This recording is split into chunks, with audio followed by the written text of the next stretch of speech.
안녕하세요. 6월 넷째 주 선지학교 구름기둥과 불기둥으로 인도하세요 라는 제목으로 민수기 9장 15절에서 23절 말씀 함께 살펴보겠습니다. 우리는 드디어 민수기로 들어왔습니다. 이스라엘의 원년이 출애굽인데요. 출애굽이 그러니까 맨 첫 달 1월에 있었다면 3개월 후에 시내산에 도착했죠. 그리고 시내산에서 언약을 맺은 것이 4월입니다. 이후 40일간 모세가 시내산에 올라가 있는 동안 산 아래서는 무슨 일이 있었죠? 아론과 이스라엘 백성이 금송아지를 만든 소동이 일어났었습니다. 그 후 6개월 동안 하나님께서 모세에게 말씀하신 대로 헌물을 받아 성막을 만들었죠. 그리고 새로운 하나님의 백성이 살아가는 방식을 아주 디테일하게 알려주시는 레위기는 출애굽한 둘째 해 첫 달의 이야기고요. 그 둘째 해 둘째 달 첫날이 민수기 시작입니다. 그런데 민수기가 무슨 뜻이죠? 영어로는 numbers, 한자로는 백성의 수를 세었던 데서 민수기라고 합니다. 왜 백성을 세웠을까요? 민수기 1장 3절에 보면 이스라엘 중 20세 이상으로 싸움에 나갈 만한 모든 자를 너와 아론은 그 진영별로 계수하되 라고 기록되어 있습니다. 이제 이스라엘 백성은 군대로 조직되어야 했기 때문입니다. 그래서 싸울 수 있는 사람, 즉 남자 중 20살이 넘은 20세 이상으로 전쟁에 나가서 싸울 수 있는 모든 자들을 지파별로 계수하는 거죠. 그런데 히브리어 성경 제목은요, 브미드바르, 광야에서라는 뜻입니다. 그들이 싸우는 배경이 광야이기 때문입니다.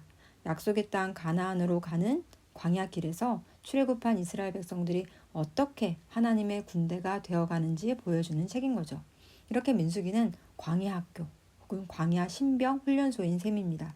하지만 이 하나님 나라의 군대는 좀 특이해요. 창과 칼, 병거, 마병을 앞세우고 창검으로 적과 싸우는 훈련을 시키지 않습니다. 그들의 전력은 세상의 군대와는 좀 많이 달라요. 그들이 진을 치고 행군을 하는 모습을 보면요, 진을 치고 머무를 때는 성막을 중심으로 그 성막 둘레를 레위인들이 지키고 사방에 12지파가 3지파씩 이렇게 사방에 배치됩니다. 또 그들이 행군할 때는 언약궤를 앞세우고 그 뒤를 유다를 비롯한 백성들, 그리고 그 대열의 중간중간에 성막 부품, 성막 기구를 운반하는 레위인들이 배치되어서 쭉 따라가는 거죠. 성막이 하나님이 이스라엘 백성 중에 임재하시며 그들을 만나시는 곳이라고 했는데, 이 성막은 조립식으로 만들어졌다는 거 아시죠? 어디를 가든지 이런 식으로 그 백성들 가운데 함께 하시며 또 그들이 행진할 때는 그들을 앞서 인도하고 계신다는 것을 보여주는 그런 대열인 겁니다. 이런 이야기들이 민수기 앞부분에 쭉 나와 있습니다. 하지만 그들이 지나가야 할 광야는 길도 없고 강도 없고 나무도 없고 그늘도 없습니다. 이스라엘을 가보면요, 정말 강원도만한 작은 나라이거든요.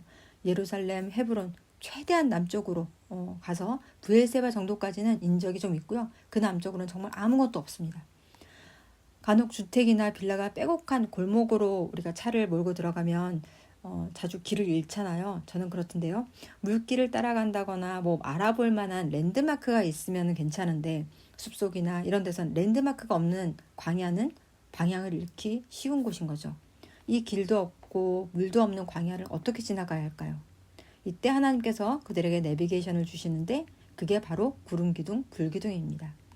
민수기 9장 15절에 보면은요, 성막을 세운 날에 구름이 성막 곧 증거의 성막을 덮었고, 저녁이 되면 성막 위에 불 모양 같은 것이 나타나서 아침까지 이르렀으되, 항상 그러하여 낮에는 구름이 그것을 덮었고 밤이면 불 모양이 있었는데, 구름이 성막에서 떠오르는 때에는 이스라엘 자손이 곧 행진하였고 구름이 머무는 곳에 이스라엘 자손이 진을 쳤으니 라고 되어 있습니다.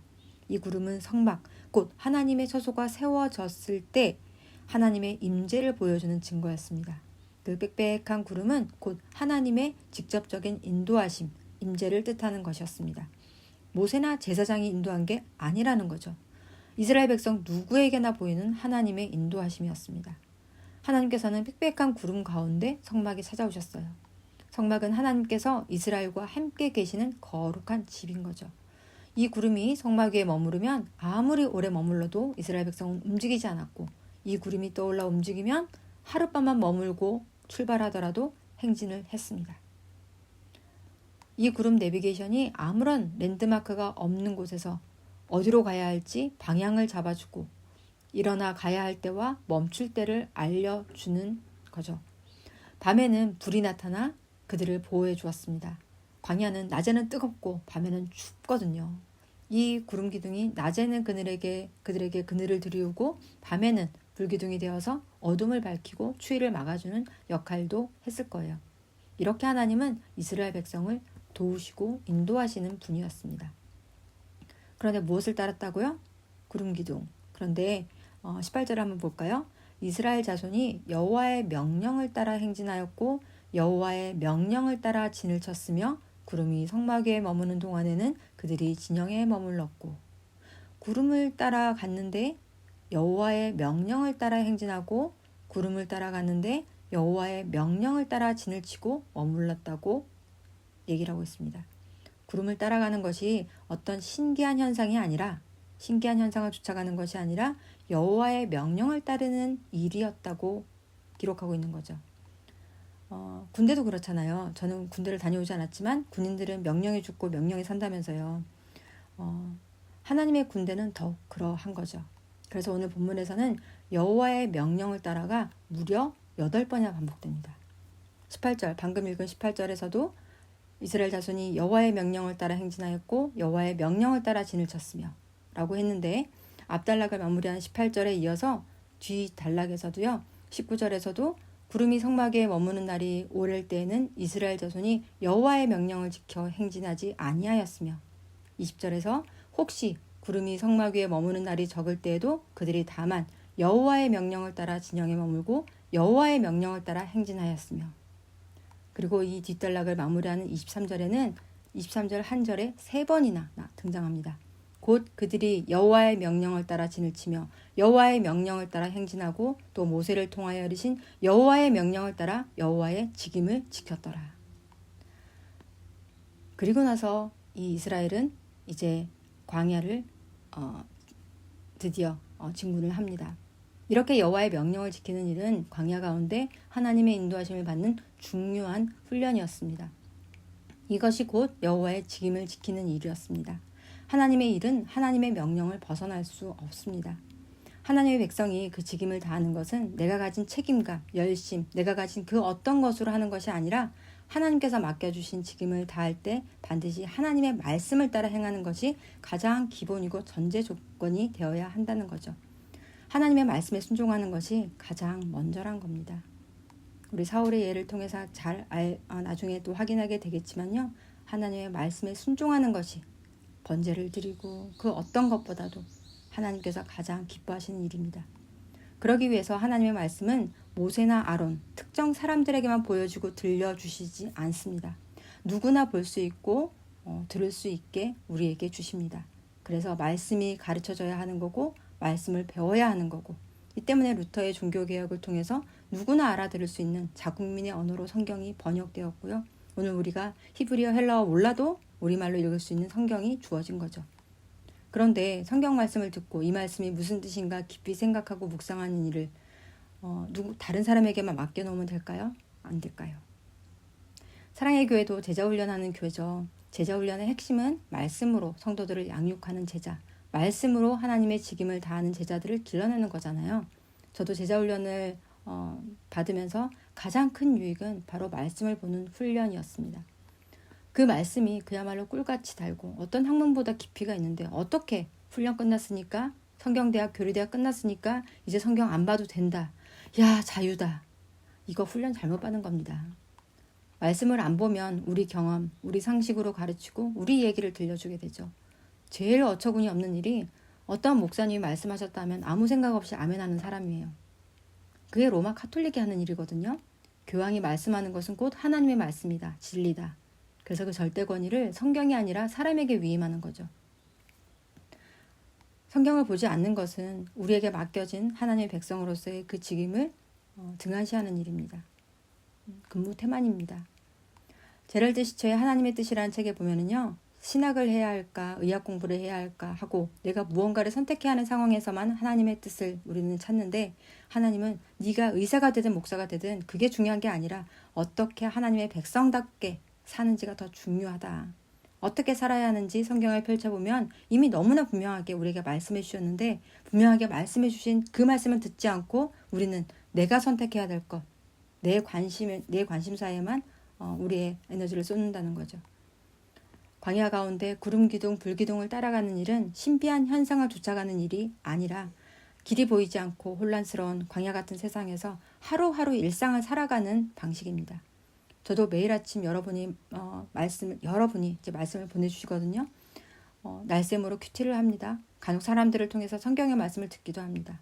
숨겨지고 가려져 있어서 어떤 그리스 신전에서 신탁을 듣는 것처럼 내가 어려운 난관을 통과해야만 얻을 수 있고 획득할 수 있고 어떤 권위 있는 사람들을 통해서만 들려주시지 않습니다. 구름 기둥, 불 기둥을 따라가는 일은 그렇게 하나님의 말씀을 따라 매일매일 한 걸음 한 걸음 따라가는 일입니다. 그럴 때 하나님께서 그 말씀으로 인도하시고 보호하시는 거죠. 제 경험을 한 가지 말씀드리고 말씀을 마칠까 합니다. 제가 미국에서 유학하던 중에요. 이제 석사를 수료하고 박사과정으로 넘어가는 중요한 시험을 앞두고 있을 때였어요. 미국 애들도 그 책임들을 좀 내려놓고 그 시험에만 집중하는 그런 시험이었거든요. 그때 남편도 자기 연구 때문에 한국에 있다가 봄방학 때 미국에 잠깐 다녀갔고 저는 어린이집 다니는 두 딸을 데리고 다시 이제 이번 학기를 결의 충천해서 이제 수업을 듣고 있었죠. 그런데 몸에 변화가 오더라고요. 피임도 하고 있었는데요. 셋째를 더럭 임신하게 된 거예요. 아니 애가 없어도 힘든 공부를 어린 두 딸도 모자라서 또 아기를 정말 공부를 그만둬야 하나? 진짜 절망적이더라고요. 며칠 참 힘들게 보냈습니다. 기도할 수밖에 없었고 그날 아침도 늘 하고 있던 큐티책을 펼쳤는데 예레미야 말씀이 보였습니다. 예레미야 29장 11절 말씀이 여호와의 말씀이니라 너희를 향한 나의 생각을 내가 아나니 평안이요 재앙이 아니니라 너희에게 미래와 희망을 주는 것이니라. 이 말씀을 보는 순간 정말 저를 이렇게 온통 감싸고 있던 저를 채우고 있던 그런 두려움과 불안이 싹 가시는 게 느껴졌어요. 그대로 그 말씀 앞에 엎드려졌습니다. 그리고 나서는 어떤 어려움도 이겨낼 수 있겠더라고요. 그 말씀 덕분에 그 말씀 붙들고 그 시험 잘 통과했고 끝까지 보낼 수 있었습니다. 남편 소천하고 나서도 다시 한번 이 말씀이 들려지더라고요. 이것도 재앙이 아니다.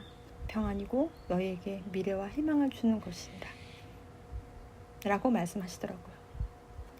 그 말씀이 지금까지 저를 인도해 주셨습니다. 날마다 우리 손에 들려진 성경을 펴고 말씀으로 승리하는 우리 유아부 사랑의 교회가 되길 간절히 소망합니다. 함께 기도하시겠습니다.